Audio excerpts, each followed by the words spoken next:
Assalamualaikum warahmatullahi wabarakatuh. Salam sejahtera dan salam Malaysia Madani.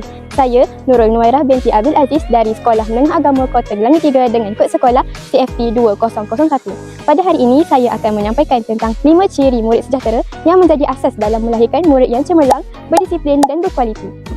Ciri yang pertama ialah beradab, iaitu sentiasa menghormati guru, ibu bapa, rakan dan menjaga tingkah laku dalam kehidupan seharian. Ciri yang kedua pula ialah berilmu, iaitu berusaha untuk menuntut ilmu dan meningkatkan pencapaian dalam bidang akademik demi masa depan yang lebih baik. Ciri yang ketiga ialah berkemahiran, iaitu mempunyai kebolehan dalam pelbagai bidang seperti komunikasi, kepimpinan dan penyelesaian masalah.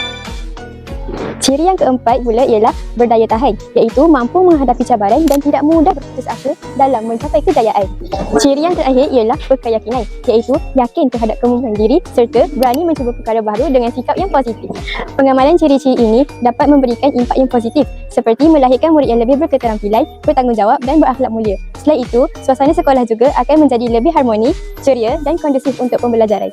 Kesimpulannya, 5 ciri murid sejahtera sangat penting dalam membentuk generasi pelajar yang berjaya dari segi akademik, sahsiah dan kepimpinan. Oleh itu, marilah kita bersama-sama mengamalkan ciri-ciri ini dalam kehidupan seharian.